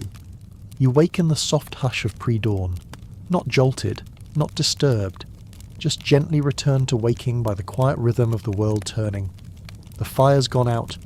Your breath ghosts in the cold air. The sky outside is the deep blue of secrets not yet told. You sit up slowly, grounding yourself. There's no rush today. You gather your thoughts like someone gathering herbs, carefully, quietly, knowing some are sweet and some are sharp. The weight in your chest hasn't vanished, but it's shifted, settled, like a heavy book on a shelf instead of in your hands. Outside, frost feathers the grass. The water bucket has frozen on top, thin enough to break with a knuckle, thick enough to remind you it's winter's doorstep. You wrap your cloak around your shoulders and head to the bread shed. Your neighbour, Thomas, is already there, pulling loaves from the fire brick oven. He doesn't speak, neither do you, but he hands you a warm piece of crust and you nod. That's language enough. Back in your cottage, you eat slowly, steam curling up from the torn bread. The silence is kind this morning, not heavy. You sip water from a clay cup and let yourself remember dreams you didn't expect to. You dreamt of a garden, not one that exists but could, with silver trees and sunflowers taller than the church spire. In it, people walked slowly and smiled with their eyes. They didn't talk much. They didn't need to. You wonder what it means, but only briefly. Not every dream is a message. Some are just rest-dressed in prettier clothes. At midday, the healer passes by, stopping only long enough to ask if you felt the pressure lately. The odd tension in the air some villagers claim settles over them during certain moon phases. You have. You both nod in agreement, like it's a truth too strange to unpack but too familiar to deny. He gives you a pouch of dried lavender. For your head, he says, or your heart, or both. Historians still debate whether medieval medicine understood the difference between the two, mind and heart, between spiritual malaise and what we'd now call mental illness. In truth, the lines blur often. One becomes the other, feeds the other, mirrors the other. You think of a widow down the lane who lost a child last spring. She weeps every time she sees lilacs. Someone called her cursed. You called her human. In a town 2 ridges over, they tried something new, singing circles. Not religious chants, not official hymns, just songs for anyone who wanted to gather and let their grief out through sound. The villagers say it started with one old shepherd who hummed while weaving rope, and it grew from there. Now every 7 nights they gather under lanterns and sing whatever comes to them. Broken lullabies, fragments of prayers, nonsense verses. No one claps, no one judges, they just breathe the music in and out like tides. It's said the anxious sleep best on those nights. You consider starting your own, not yet, but someday you visit the chapel again. Not for prayer, but for quiet. The cold stone benches are unforgiving, but the way sound moves inside makes your bones hum. You sit in the corner, next to the window with a spiderweb crack. The light that spills through it splits into prisms. You watch tiny rainbows dance across your cloak. You think of the people who will never know this moment happened, who will never write it down or understand its value, but you know, you're not forgotten, even if no record bears your name. You walk home past the field of standing stones. Some say they were put there to mark territory. Others believe they were meant to trap storms or hold in ghosts. You walk between them slowly, letting your fingers trail over their lichen-covered sides. They've stood for centuries, through plague, through war, through winters worse than this one. They've held the silence of thousands, and now they hold yours too. That night, before sleep, you pull the lavender from its pouch and press a few sprigs beneath your pillow. The scent is soft, like breath on skin. You close your eyes, and in that dim stretch between waking and dreaming, you imagine this, that somewhere far ahead in time, someone reads your story. Not because you were famous, but because you mattered. Because even the ones who walked in shadow left behind light. Dawn comes slower this time. Like it too needed a moment to gather itself. The frost lingers longer on the fields and smoke curls higher from chimneys across the village. Everything feels hushed. Less like a new day. More like the world is still deciding whether to wake. You sit on your doorstep, cloak pulled tightly around your shoulders, a wooden bowl of oat mash balanced on your knees. The mash is bland but warm. Like most things here, it's not meant to delight you, just to keep you going. There's a comfort in that. Across the road, a man is repairing his fence. You've seen him dozens of times but never spoken. Today he glances up and nods. You nod back. It's a tiny moment, but you feel it land like a weight being lifted. Later, you take the long route to the river, stepping over frozen puddles, each one crackling underfoot like fragile glass. At the bank you sit on your usual stone. The water is sluggish now, thickened by cold, but it still flows. You let yourself breathe. You don't ask anything of the world today. You just let it be, and in return, it lets you be. There's power in that kind of exchange. As you sit, a small group of children approach, trailing a woman in a frayed green cloak. She's new to the village, or perhaps just passing through. The children chatter as they reach the water, collecting smooth stones, skipping them, chasing each other. The woman watches with a soft intensity, eyes tracking their movements without ever looking away. You recognise it instantly. She's guarding them without smothering, holding space without intrusion. It's the kind of watching you learn to crave as a child, but rarely received. One of the children approaches you, bold-eyed and curious. "Do you live here?" he asks. You nod. "Do you talk to the river?" A grin tugs at your mouth. "Sometimes." "What does it say?" You lean in conspiratorially. "Mostly that we're all a bit silly, running around like we know everything." He giggles and darts away. The woman gives you a look. It isn't quite gratitude, but something adjacent. A shared understanding that this boy may grow up different, and he'll need people who let him be. Historians still debate how medieval children were treated, whether they were nurtured or merely expected to grow into small adults. But here, you see a truth that doesn't require parchment or ink. Care exists. It just hides in plain sight. As you head back, you pass the apothecary's garden. Rows of withered stalks poke through the earth, remnants of summer's abundance. He's bent over a small patch, muttering to himself as he tries to coax winterroot from the frozen soil. You stop and ask if he needs help. He blinks in surprise, then shrugs.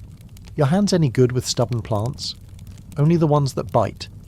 That earns a crooked smile. He shows you how to loosen the earth without snapping the roots. The work is simple, repetitive, grounding. You fall into rhythm. Eventually he speaks. "Used to have a sister. Couldn't look you in the eye. Heard things, saw things. People were afraid." You glance up. "She disappeared one winter," he says. "Went out walking and never came back." You don't know what to say, so you don't say anything. After a moment he adds, "Wish someone had helped her. Or even just sat beside her." You nod. That's all you can do, but it's enough. By sunset, the village feels wrapped in smoke and golden haze. The fields glow like embers. You walk home slowly, the day's silence tucked around your shoulders like a shawl. At your door, you pause. In the distance, you hear laughter, real, unrestrained. It echoes off stone and tree and sky. And for once, it doesn't make you feel like an outsider. It just makes you feel alive. You step inside, relight the hearth, and settle in. There's no dramatic ending tonight. No revelation. Just a slow, gentle exhale. Just a body that held together one more day. And that, here, now, is enough. Evening wraps itself around your cottage like a heavy cloak, slow and deliberate. The fire crackles low, throwing flickering shadows across the walls, and outside a pale moon rises behind bare trees, its light diluted by mist curling through the village paths. You sit beside the hearth, with your legs tucked beneath you, staring into the flames like they might speak. Sometimes it feels like they do. The pop and hiss of the logs mimic a language no one teaches, but everyone learns, especially those who spend a lot of time in silence. Tonight feels heavier than others, not in grief or sorrow, but in memory. It settles into your chest like thick wool, soft but unmoving. You remember stories your grandmother used to tell about a silent sickness. She never called it by name, maybe it didn't have one, but described it as a fog that followed people who smiled too quickly or slept too long. The sickness, she said, came from broken hearts that never mended right, or minds stretched too thin by watching the world unravel. She never feared it, though. She just kept a lavender under her pillow and told it bedtime stories, as if loneliness itself could be lulled to sleep. You try that now, whispering a story to the stillness around you. It's about a boy who plants a garden in the middle of winter, even though everyone says nothing will grow. And maybe they're right. But the boy plants anyway, just to give the earth something to dream about. Historians still discuss the difference between medieval superstition and intentional healing. Was it naive belief, or was it instinctual wisdom passed down through unspoken rules? Did people truly think burying herbs beneath their thresholds warded off madness, or was it simply a way to feel less helpless? You think maybe it's both. Ritual isn't always about results. Sometimes it's just about holding on to something when everything else feels out of reach. You place a sprig of lavender beneath your mattress, just in case. Tomorrow is the Festival of St. Giles, a day said to bless those wounded in body or mind. Most people celebrate with honey cakes and prayers, but a few of the older villagers still tie strips of cloth to the wishing tree at the edge of the woods. You've never done it before, but this year you will. You rise before the sun, dress quietly, and carry a scrap of fabric torn from an old tunic, the softest piece you own. On it, you've written no words, just drawn a small spiral, an unending curve. At the wishing tree the morning air is sharp and bright. Strips of cloth already flutter in the breeze, each one a whisper or a plea or a promise. You tie yours with slow fingers, watching it sway. You don't ask for healing, you ask for endurance, because that's the form your hope takes these days. Not escape, but resilience. On the way back, you pass the cottage of old Marta, the blind storyteller. She's sitting on her stool, face turned to the sun she can no longer see. You stop to greet her. "You brought something to the tree, didn't you?" she asks without looking. "How did you know?" "Because the weight in your voice has shifted." You sit beside her. She speaks of her youth, when she feared she was broken, for how easily her moods changed, how the priests whispered about imbalance and unseen sins. But her mother, stern and strange, taught her to braid that wildness into her hair, not to fight it. "I still feel the storms," Marta says, "but I learned how to sail." You both sit in silence. A goat bleats in the distance, someone chops wood. Life goes on, and you're still part of it. By dusk your body is tired but not overwhelmed. The wind is biting now, pulling at shutters and tugging at cloaks. But you walk slowly through the square, watching how lamplight pools on cobblestone like melted gold. No one says anything profound. No miracles occur. But the warmth in your chest tells you something vital. You're still allowed to be here, exactly as you are. That night, you write a single sentence in the dirt by your door. Not all things that wander are lost. You don't know why, you just know it needed to be said. The stars blink down like they're nodding in agreement. You curl beneath your blanket, body aching in the familiar ways, and fall asleep with your hand resting over your heart, just to remind it you're still listening. When you wake, rain is falling. Not a storm, not a drizzle, just steady, rhythmic drops tapping on your roof like 1,000 soft fingertips. The sound fills the cottage, blending with your breath until you're not sure where it ends and you begin. You lie still for a while, cocooned in that sound. There's no rush. The world will wait. Eventually you rise and pull your cloak tight, stepping outside into the misty grey. The village looks different in the rain, muted, softened. Smoke curls from chimneys in gentler spirals, and the usual voices are hushed, as if people are saving their words for later. You like it like this. You head toward the baker's, drawn more by warmth than hunger. He's pulling loaves from the oven, muttering to himself about damp flour and weather bones. He offers you a heel of bread without asking why you're there. It's burnt on one side, but still good. You chew slowly, letting it ground you.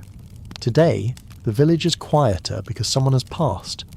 Old Brother Renaud, the monk who rarely left the chapel except to feed the birds or lecture children about moss, died in his sleep. Peacefully, they say. Just didn't wake up. You didn't know him well, but you remember his voice. Low, gravelly, but kind. Always asking questions no one else bothered with. What dreams did you have last night? Or, have you sung to yourself today? No one ever answered honestly. Still, it was nice to be asked. You walk to the chapel where his body lies in the nave, wrapped in linen, surrounded by simple offerings. Feathers, dried flowers, a wooden spoon. No gold, no relics, just symbols of small kindnesses. You place your offering, a tiny pebble smoothed by the river, at his feet. You don't pray, you don't need to. The silence is thick with meaning already. Historians still wonder how deeply grief was expressed in medieval communities. Some accounts describe wild wailing, ritual mourning, women tearing their garments and men fasting in sorrow. Others describe stoic endurance, as if tears were considered wasteful.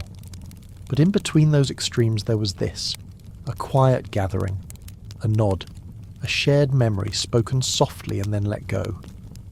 On your way out you pass a young girl in the doorway, eyes wide and brimming. She's holding a wooden bird. You recognise it. It belonged to Brother Reynald. He used to carry it in his sleeve, pulling it out to entertain fussy children. She clutches it tightly. You don't speak. You just reach into your cloak and hand her a small pouch of lavender. She nods, unsure but doesn't let go of either item. The rest of the day unfolds gently. Rain continues, draping everything in a shimmering veil. You help patch a neighbour's roof, your fingers numb and clumsy. No one expects perfection, just effort. Later, at the hearth, you read aloud from an old book of fables, the kind with foxes that talk and trees that walk. Your voice isn't strong, but it carries. And for once, you don't stumble on the words. The story is about a rabbit who gets lost underground and is guided home by the sound of her own heartbeat, echoing through the tunnels. You close the book slowly. You sit in the dim, listening to your own heartbeat. Still here, still echoing. That night, as the rain softens to drizzle, you sit by the window with a cup of broth and watch droplets race each other down the glass.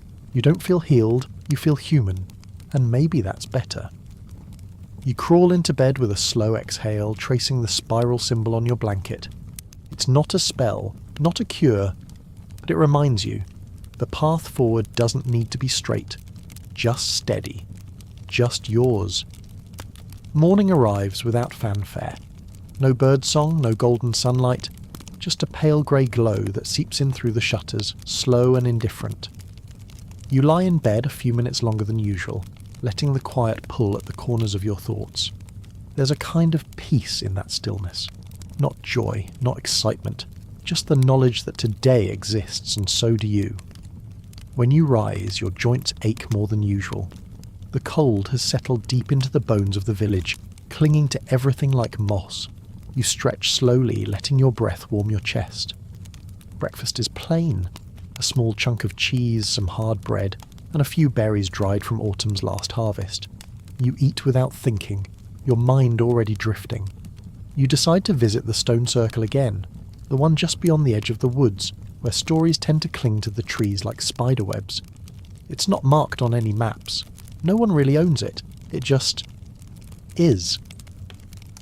You pass the usual landmarks, the leaning willow, the old well, the patch of mushrooms shaped like a crooked crescent. Each step feels both familiar and uncertain, like walking a dream you've had before but can't fully remember. When you reach the circle, the wind shifts. The stones loom around you, hunched and silent, their surfaces carved by time and lichen. You've heard they were once part of a druid ritual site. Others claim they're tomb markers, or old boundary lines, or protection from spirits that once roamed too freely. Historians still argue about their purpose. What's agreed upon is this. People kept returning to them, for generations, to pray, to mourn, to ask questions into the cold air. You sit on one of the flattest stones and do the same. You don't speak aloud, but you think the questions, am I broken? Will it always feel like this? What do I do when the weight returns? No answers come, not clearly, but the silence doesn't judge you, and sometimes that's enough. You stay for an hour, watching your breath curl in the chill, your fingers tracing spirals into the frost-dusted stone. Later, you return to the village and find a few people gathering near the communal hearth. Someone's brought mulled wine. Another is peeling apples for a pie. There's no celebration, no holy day, just the shared need to be near others. You sit close, sip slowly. Someone starts humming. Someone else joins in. No lyrics, just sound. It weaves through the group like a thread pulling frayed edges together. For a moment, no one is thinking about lost sheep or spoiled grain or sick children. They're just humming. You catch yourself smiling. You don't hide it. That night you're invited to the apothecary's cottage for tea. He's experimenting with something called honey root, a rare plant thought to ease what the mind can't explain. He admits it might do nothing, but trying is part of the ritual. You sip from the clay mug. It's sweet with a bitter aftertaste, like memories maybe. He asks you quietly if you've ever felt like two people at once, one who moves through the world and one who watches from behind the eyes. You nod. So have I, he says. You both sip in silence. Historians still search for the earliest references to what we now call dissociation, or depression, or anxiety. They find fragments, confessions in monastery margins, poems about drifting minds, saints who heard voices in the dark, and yet, people like you weren't always erased. Sometimes you were simply unnamed. That thought lingers with you as you walk home under a sky strewn with stars. You pause outside your door and look up. It's breathtaking, the vastness, the indifference of the stars, and yet, somehow, it makes you feel more human, not less. You light a small candle before bed, not because you fear the dark, but because light, however small, is a way of saying, I'm still here. You fall asleep not with peace, but with permission, to exist, to rest, to try again tomorrow. The wind howls through the village like a wild animal that's lost its way. Shutters creak, thatch rustles, and the trees bend just slightly, like they're whispering secrets to the ground. You wake slowly, blinking against the dim light filtering in through the cracks in the wood. Today feels heavier, your limbs, your thoughts, even the air around you. It's one of those days when your breath feels shallow, your body stiff, and the hours ahead stretch out like a road too long to walk. Still, you rise, not with vigour, not with purpose, just with the understanding that staying in bed won't make the weight any lighter. You wrap yourself in your thickest cloak and step outside. The cold bites, not cruelly, just persistently, as if reminding you it's still there, always there. You take the long route to the edge of the woods. There's a fallen log there, half covered in moss, where you sometimes sit and pretend the world is quieter than it is. Today, you do more than pretend. You sit. You close your eyes, and you let the wind move through your hair like an invisible river. The forest creaks and rustles. A crow caws in the distance. Somewhere water trickles under a thin skin of ice. You remember what the old storyteller Marta once said. There are days when the world carries you, and days when you carry the world. You think you're carrying it today. In the distance, a bell rings. Not the chapel bell, this one is smaller, higher pitched. It means someone is calling for help. You sigh, then stand. Your legs ache, your fingers feel clumsy. But you walk toward the sound because that's what people do here. You find the source quickly. The healer's apprentice has slipped and twisted his ankle near the stable. He's trying not to cry, failing miserably. He's young, still learning how to pretend he's not scared. You help him up without a word. Let him lean on you. Guide him to the healer's hut where the old man grumbles but takes over with gentle hands. The apprentice thanks you, voice thick, embarrassed. You just nod. Sometimes being kind is easier than being understood. Back outside, the sky is darkened. Snow is coming. You can feel it in your knees, in the hush that settles over the trees when even birds hold their breath. You decide to visit the chapel again, not to pray, but to sit in the echo. There's something about the stone walls that makes your thoughts feel smaller, less sharp, like the building itself is absorbing the jagged edges. Inside, a candle burns near the altar. You didn't light it, but someone did, and that means someone else needed peace too. Historians still puzzle over the role of faith in medieval mental health. Was it sanctuary or sentence? Did it help or harm? The answer is both. For some, belief was a balm, for others, a chain. But here, in this moment, you find comfort in the flame, in the quiet, in knowing someone else came before you and needed light. Later, you help mend a fence. It doesn't need to be done today, but the rhythm of it helps. Hammer, pull, tie, hammer, pull, tie. Your thoughts fall into sync with your hands, and for a while, you don't notice the cold or the ache. You just exist. You speak to no one, but 3 people nod at you before sunset. Each nod feels like a stone placed in your pocket, not heavy, but anchoring. A way to say, I see you, without words. As night falls, snow begins to drift down, soft, lazy flakes that catch in your eyelashes and melt on your skin. The village muffles beneath it. Everything becomes quieter, slower, softer. You stop in the square and tilt your head back. Watch the sky spill white, and for a moment, just a moment, you feel something like stillness inside, not joy, not relief, but calm, and that's enough. That night you light 2 candles, one for the people you helped today, and one for the you who keeps going, even when it feels impossible. You lie down. The room glows warm with firelight. Snow taps at the window like a lullaby in Morse code. You close your eyes, and for the first time in days, you sleep without dreaming. You wake to silence, not the empty kind, but the full, blanketed quiet that only snow brings. The world outside your window is covered in white, softening every sharp line, muting every sound. Even the birds seem to wait. For a while, you lie still, listening to the creak of your bed, the subtle pop of the last coals in the hearth. Your breath feels steadier this morning. No racing thoughts, no invisible weight pressing against your ribs. You rise and wrap yourself in layers. Your hands are stiff, your nose red, but your steps are measured. It's the kind of cold that stings just enough to make you feel alive. Outside, the village is hushed. Footprints from earlier travellers already half filled with new snow. Smoke curls from chimneys like it's too tired to rise quickly. You walk slowly through the centre, boots crunching beneath you, until you find yourself at the square. A child is building a snow figure. Not quite a man, not quite a bear, something in between. You don't ask what it is.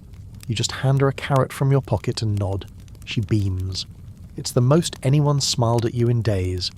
You continue on toward the edge of the village where the old orchard stands, long abandoned by most, but still watched over by a few. You like it there. The trees are crooked and gnarled, their branches twisting like reaching fingers, but in winter they wear their skeletons openly, and somehow that feels honest. You sit on a moss-covered bench near the edge. In the distance, someone's playing a flute, off-key, hesitant, but still beautiful in its own broken way. You listen. You breathe. You let the ache in your chest melt just a little. A woman passes by on the trail, a widow who lost her husband last spring. You exchange no words, just eye contact, just acknowledgement. She leaves behind a small stone with a rune etched into it. You pick it up. It means stillness. You place it in your pocket. Historians still wonder how much of medieval symbolism was therapeutic and how much was superstition. Were charms and runes simply traditions? Or were they tools, small rituals people used to find comfort in an uncontrollable world? You think it's both. Because even now, the weight of that small stone steadies you. You stay in the orchard until your fingers begin to sting. Then slowly you make your way back through the village, passing people who look more like shadows. Hoods pulled, eyes down, wrapped against the cold. But one of them, an old man with a limp, stops to give you a piece of dried apple. He says nothing, just presses it into your hand. You thank him with a glance. You eat it on the way home. It's sweet, tart, unexpected. That night the snow keeps falling. Inside, the cottage glows golden with firelight. You warm your hands by the hearth, rubbing lavender oil into your knuckles like the healer taught you. The scent drifts up, soft, earthy, familiar. You pull out the rune stone and set it by your bedside. Stillness.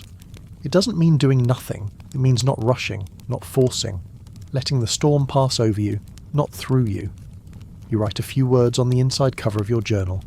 Today, the world asked nothing of me, and I survived anyway. It feels like a triumph. You settle into bed, pulling the blankets up to your chin. Outside, the wind hums low. Inside, your breath matches its rhythm. You sleep deeply, not because everything is fixed, but because for now, you are safe. The snow has stopped. You wake to a crystalline world. Everything sharpened by the cold, glittering like a dream. The rooftops, the trees, even the wooden fences are lined with frost that shimmers in the morning light. It's beautiful in a way that almost hurts. Like joy you forgot you were allowed to feel. You pull on your heaviest boots, your thickest gloves, and step outside. Your breath rises like smoke, curling into the quiet air. Children are already out, laughing and chasing each other between snowbanks. One slips, falls, then pops back up with a grin that defies the sting of scraped palms. You walk past them toward the fields. The snow crunches loud underfoot, each step a declaration. You are here. You exist. You follow the narrow trail toward the grove where people hang offerings. Little bundles of herbs, folded notes, scraps of wool. Most of the symbols are for good harvests or protection from illness. But you've seen a few that feel different. Ribbons tied in silence, feathers arranged like wings, beads strung in patterns too personal to decode. You brought something with you today. A piece of charcoal wrapped in birch bark. It's nothing fancy, but you made it on one of your darkest evenings, scribbling circles and spirals in the dirt until your thoughts finally calmed. You tie it to the lowest branch of the offering tree and whisper nothing into the air. Not everything needs to be spoken. Later, You help a neighbour dig out her goat pen. The snow was deeper than expected, and the goats are grumpy and loud as if personally offended by the weather. You laugh for the first time in days, really laugh, when one of them headbutts your knee with dramatic flair. You've made a fan, the neighbour teases. You stay for tea afterward, sitting close to the stove while the goats mutter behind the wall. She tells you about her brother, who left the village years ago because his mind got too loud. No one knew what to do then. They just called him strange and stopped inviting him to festivals. But he writes to me, she says, sends drawings, maps of places that don't exist. I hang them in my kitchen. She pauses. Do you think he's okay? You consider. I think he's still creating, you say. And that's a kind of okay. Historians still debate how much agency medieval people had when it came to mental health. There were no therapists, no diagnoses, but there were scribes who poured their sadness into illuminated letters, hermits who carved their solitude into stones, mothers who whispered lullabies to no one in particular. There were ways. You walk home through the thinning snow, your cheeks flushed with cold and something else. Presence. You're not floating above your body today, you are in it. Fully, heavily, gratefully. That night, you prepare a small bowl of soup. Onion and barley. Simple but filling. You eat slowly, savouring each bite like it's a hymn. When you're done, you sit in front of the fire and brush the ash from your fingertips like you're clearing your thoughts. You open your journal. Today you write more than usual. Pages of half-formed ideas, dreams, feelings you didn't know had names. One passage reads, I am not healed, but I am healing. You stare at those words until your eyes blur. Then you write them again. You climb into bed with a new kind of tiredness, the kind earned from being awake in the world, not just within yourself. Your limbs ache, your eyes sting, but your chest no longer feels hollow. Before sleep you whisper into the dark, I made it through today.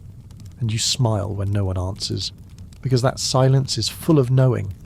The days are growing longer now, though the cold still lingers. You notice it first not in the sky, but in the sounds.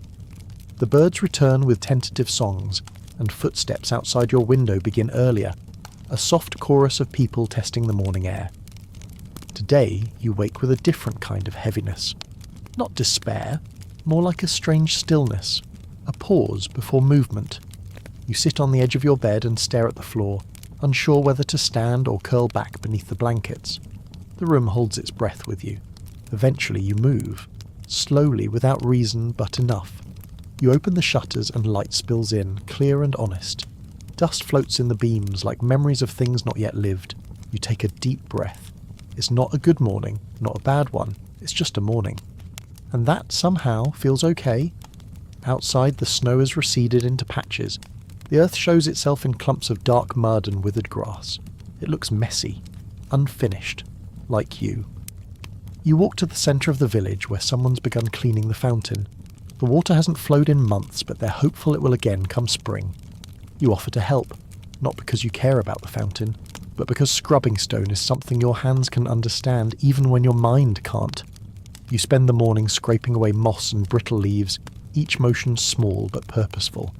You don't speak, and neither does the man beside you. Yet the silence between you grows warm, not empty. Afterward he hands you a dried plum and nods once. The exchange is sacred in its simplicity. Later, you find yourself at the healer's again. Not because you're unwell, but because he mentioned a new batch of winter tonic and you promised to taste it. It's bitter, as expected, but laced with something floral. You ever dream with your eyes open? He asks, half joking. All the time, you reply. He grins. Historians still struggle to decipher medieval descriptions of altered states. Visions, trances, spiritual visitations. Were they divine? Delusional? Desperate attempts to explain internal storms with the language of faith. No one agrees. But here, in this moment, you both sip something unnameable and accept that not all truths need definitions. That afternoon, you walk to the edge of the woods again. The path is soggy, your boots squelch, but you keep going. There's a bench carved into a fallen tree and you sit listening to the thawing world. A fox appears between the trees. It doesn't run, just stares at you for a long second before disappearing. You whisper, "Thank you." You don't know why, but you mean it. You return home and light a candle. The flame flickers as if uncertain, then steadies. You watch it like a clock that doesn't keep time. You write one sentence in your journal. And now, with the last candle flickering low and the stories of medieval minds still echoing softly in the quiet of your thoughts, you can let go of the day. Your breath slows, your muscles loosen, and the sounds around you begin to blur into one long exhale. The weight of history, once heavy, now rests gently across your shoulders like a worn, familiar blanket. There's no need to hold on to anything now. The monks are sleeping. The nuns have folded their herbs away. The villagers have dimmed their lanterns. All that's left is this stillness, this drifting, floating stillness, and you sinking deeper into the hush. Let your thoughts wander like candle smoke curling to the rafters, soft and aimless. Let the night keep you. Let the quiet carry you. You've made it here. That's enough. Close your eyes. Sleep.